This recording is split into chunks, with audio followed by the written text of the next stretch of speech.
Are you? Civil structure E Guru में दोस्तों आपका स्वागत है।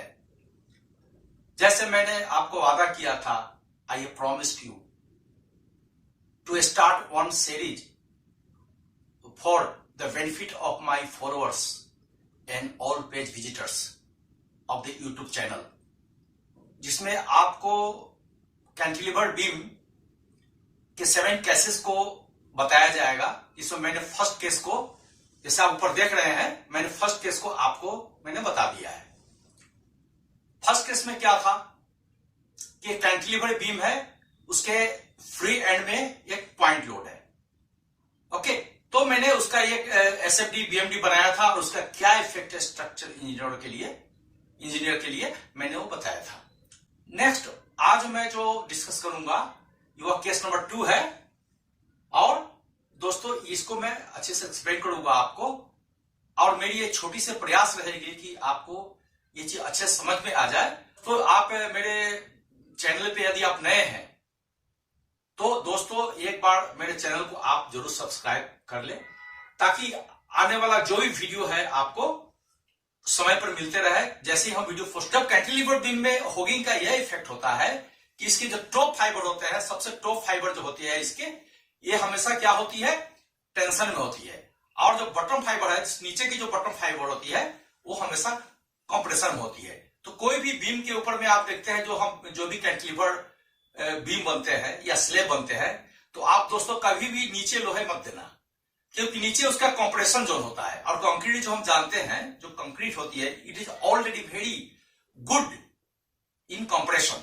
कंप्रेशन लेने के लिए हम एक वीडियो आपके लिए अच्छे से अलग बनाएंगे कि भाई ये जो कंक्रीट होती है, कंप्रेशन क्यों अच्छा होता है और टेंशन में क्यों अच्छा नहीं होता है, इस पर मैं अलग से एक वीडियो लाएंगे। ये तो एडवांस कंक्रीट टेक्नोलॉजी की सब्जेक्ट है, हम इसमें कवर नहीं कर रहे हैं, लेकिन आपको हिंट दे रहे हैं कि एक बार मैं, चूंकि इंजीनियर्स के लिए ये सब जानने बहुत जरूरी होते हैं। आगे भी देखते रहेंगे, अच्छे से एक एक चीज को देखते रहेंगे। हाँ, तो मैं कैंटिलीवर बीम में दोस्तों ये हमेशा याद रखना, चाहे कैंटिलीवर स्लेब हो, वो कितनी प्रोजेक्शन होनी चाहिए। मान लो 3 मीटर की एक रूम है, तो कितनी प्रोजेक्शन बाहर की होनी चाहिए। ये जो थंब रूल है 40% के आसपास, 30 to 40% ऑफ द स्पान। अंदर की जो समाली 3 मीटर है, 40% कितना हो गया, 1.2। तो 1.2 के अंदर ही आप बाहर का छज्जी रखना या बीम रखना। और कैंटिलीवर बीम हमारे इंजीनियर्स के लिए इसलिए भी महत्वपूर्ण होते हैं, क्योंकि इसमें चूंकि यहां तो कोई सपोर्ट होता नहीं है, आगे में बिल्कुल ही ये आगे बिल्कुल खुला रहता है, और इस पर हम स्लैब रॉकर डाल देते हैं। तो कैंटिलीवर के फायदे भी है कि नीचे हम पोर्टिको बना देते हैं, गाड़ी पार्क कर सकते हैं, या हम कोई दूसरा काम कर सकते हैं। और यह है कि कोई अपना पार्किंग स्टूडियो बना सकते हैं, और बहुत तरह के काम हो सकते हैं अगर खुला रहेगा तो। क्योंकि अगर मान लिया कि वहां पर अगर आप कलम कर देते हो तो गाड़ी को टर्निंग करने में मुश्किल होती है। तो ये सब चीजें हैं, तो सिटिंग अरेंजमेंट हम कर सकते हैं कैंटिलीवर ये बीम और स्लेब के द्वारा। पर इसमें इंजीनियर्स को इसमें काफी ध्यान देने पड़ते हैं, डिजाइनर को, क्योंकि ये पूरे इसके जितने भी शेयर फोर्स और बेंडिंग मोमेंट डायग्राम जो है, ये सपोर्ट पे ही होती है।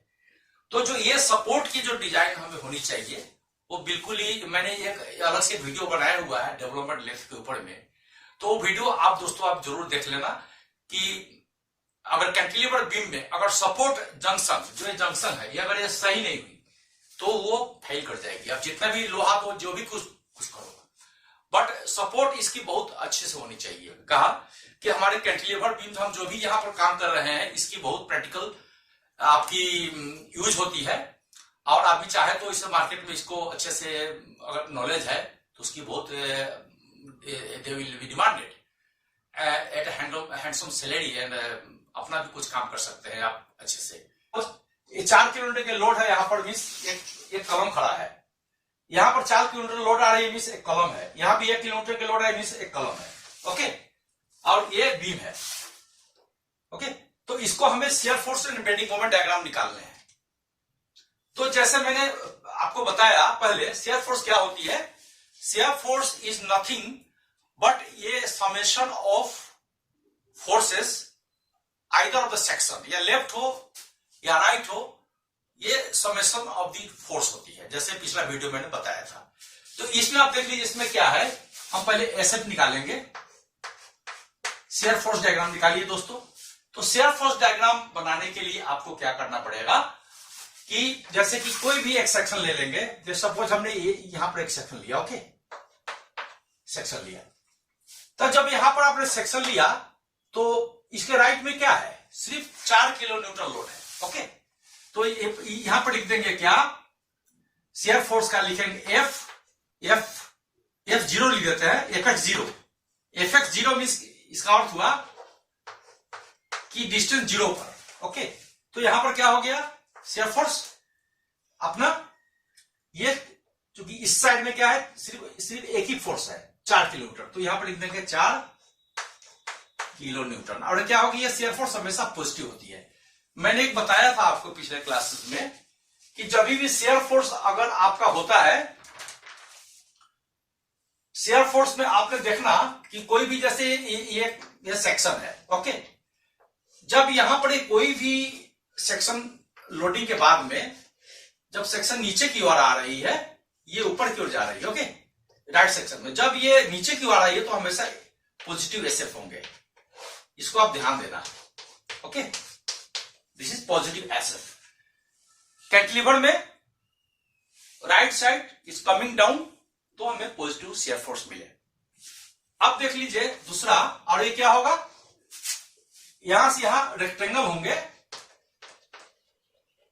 रेक्टेंगल बनेंगे, ओके, रेक्टेंगल कांस्टेंट बनेंगे, कांस्टेंट,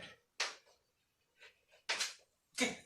नेक्स्ट आप देखिए, अब एक सेक्शन आपने यहां ले लिया, अब इसको हटा दीजिए, ओके, अब एक सेक्शन यहां लीजिए। तो अब लिखिए बिटवीन, इसका नाम दे दीजिए ए बी सी डी। तो ऐसे बिटवीन सी डी, ये ऐसे बिटवीन क्या हुआ, डी बी, यहां लिख दीजिए डी बी, 4 किलो न्यूटन। अब सीडी में क्या है, यहां जो आप सेक्शन काट लिए, तो हमने बताया था कि summation of all the forces, है ना। तो आप ये देखिए राइट साइड में कितनी फोर्स है, 4 + 4, तो आप लिखिए यहां पर 4 और ये भी +4 लिख दीजिए। टोटल कितनी हो गई अपना, -8 किलो न्यूटन। अगला कौन सा सेक्शन बच गया आपका, अब ये बच गया, तो इसको भी हम मिटा दें, ओके, कैंसिल कर दीजिए इसको। अब कभी यहां पर एक सेक्शन डालिए,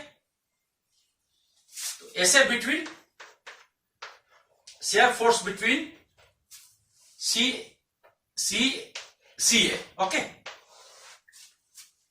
ऐसे बिटवीन सी ए क्या होगी,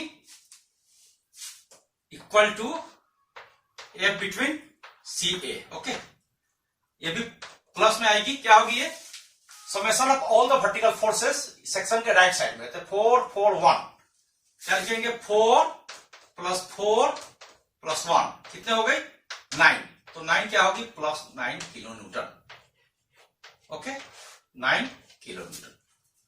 ये भी क्या होगी, this is also rectangle, rectangle constant rectangle होंगे। तो इस तरह आपने देखा शेयर फोर्स निकालने का तरीका, ओके। अब हम शेयर फोर्स बनाने के लिए क्या करेंगे, इसको शेयर फोर्स ग्राफ बनाएंगे, let us draw shear force graph. इसके लिए क्या करना है, आपको एक, चूंकि अपना प्लस में है तो इसको ऊपर दिखा देते हैं, इसके आप ऊपर दिखाए या नीचे दिखाए, ओके, कोई फर्क नहीं पड़ता है। कई किताबों में कई ऑथर ने आप नीचे दिखा रखा है, कई ऑथर ने ऊपर दिखा रखा है, बट यहां कॉन्सेप्ट यह है कि आप नीचे लिखे या ऊपर लिखे हॉरिजॉन्टल एक्सिस के, बट शेयर फोर्स आपको आइडिया होना चाहिए कि प्लस में होगी, तो साइन देना पड़ेगा प्लस माइनस का, ओके। हम चूंकि ऊपर ले रहे हैं कोई बात नहीं है। तो इसमें क्या हुआ, पहले क्या है, 4, तो यहां पर लिख देंगे 4 4, ओके।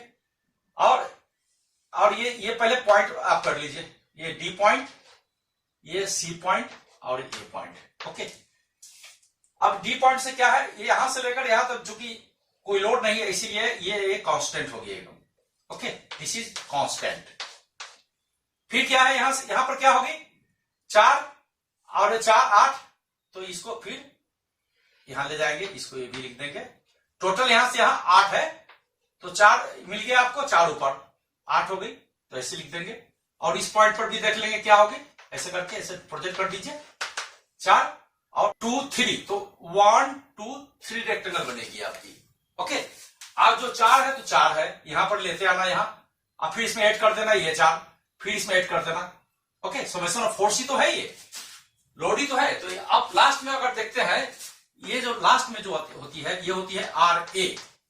आर ए क्या होगी यहां पर, आर ए चूंकि 4 4 1, आर ए इक्वल टू, मैं यहां लिख दू, आर ए इक्वल टू 4 4 1, ये रिएक्शन हो गया, सपोर्ट 9 किलो न्यूटन। आपको यहां 9 किलो न्यूटन आना है, देख लीजिए 4 4 8 9 किलो न्यूटन, इसका मतलब आपका क्रॉस चेक। अब दोस्तों आगे हम देखेंगे कि बेंडिंग मोमेंट कैसे बनाते हैं। तो बेंडिंग मोमेंट में सबसे पहले एक कॉन्सेप्ट रखना है कि ये कर्व होगा या ये क्या होगा, ये या स्ट्रेट लाइन होगा, क्या होगा। तो जब इस तरह की पॉइंट लोड में हमेशा बेंडिंग मोमेंट जो होती है इसकी कैंटिलीवर की, ये वेरिएशन लीनियर होते हैं, लीनियर, कोई कर्व नहीं होती है, सिर्फ स्ट्रेट लाइन होगा। जैसे आपने ट्रेंगल देखा है, ट्रेंगल इसमें क्या होती है, हाइट होती है, बेस होती है, एक हाइपोटेन्यूज होती है। तो जो हाइपोटेन्यूज है उसको लीनियर वेरिएशन कहते हैं। तो इस तरह की जो बनेगी वो ट्रेंगल बनेगी इसमें। ओके, तो यहां पर नेगेटिव बेंडिंग मोमेंट हमें डेवलप होते हैं, negative BM for cantilever due to hogging effect, due to hogging. तो बेंडिंग मोमेंट बी पे कितनी होगी, DCA हमें चारों पॉइंट पे निकालना है। तो जो एंड में बी है, फ्री एंड में, उसकी हमेशा बेंडिंग मोमेंट 0 होगी। अगर हम डी पर देख ले तो 4 × 1 कीजिए, चूँकि होगी इसलिए माइनस, अभी माइनस देना है, तो 4 किलो न्यूटन हो गई। अगर सी पॉइंट पर हम लोग ले लें तो सी पॉइंट पे क्या है, सी के दाहिने साइड में 2 लोड है, एक 4 kilo newton acting at 2 metre distance, again 4 kilo newton acting at 1 metre distance. तो मल्टीप्लाई करने के बाद में हमें देख रहे हैं कि 4 × 2 + 4 × 1 12 किलो न्यूटन आपका 12 किलो न्यूटन मीटर आपकी ये बेंडिंग मोमेंट हो गई किस पॉइंट पे, सी पर। अकॉर्डिंगली ए पर भी हम क्या करेंगे, एक इधर में कितने फोर्स लोड है, 4 kilo Newton 4 kilo Newton 1 kilo Newton, सभी की डिस्टेंस अलग अलग है। तो लोड इनटू डिस्टेंस मल्टीप्लाई करके हम निकाल लेंगे, तो आएगी ये -30 किलो न्यूटन मीटर। अब जब शेयर जो इसको बेंडिंग मोमेंट प्लॉटिंग की जो समय जो आ रहा है, एक हम स्ट्रेट लाइन खींचेंगे, हॉरिजॉन्टल लाइन, और माइनस है तो हम माइनस लिख देंगे, और डी के नीचे 4, सी के नीचे 12 और ए पॉइंट के नीचे 30 किलो न्यूटन मीटर कर देंगे। और आपको ध्यान देने की बात है कि ये linear V2A point linear variation होगी। तो इस तरह से हम BMD और SFD डायग्राम बनाते हैं, जो कि काफ़ी यूज़फुल है। तो आपसे रिक्वेस्ट है कि मेरे आप चैनल पर बने रहें, और अगले बार फिर एक नई ऊर्जा के साथ, नई SFD BMD के साथ आपसे मेरी मुलाकात होगी। मिन टाइम आपसे रिक्वेस्ट है कि दोस्तों एक लाइक और सब्सक्राइब बटन ज़रूर डाल देना, ताकि इस चैनल को इंकरेजमेंट मिलते रहे। हमारे इस चैनल को सब्सक्राइब करने के लिए यहाँ क्लिक कीजिए। Thank you.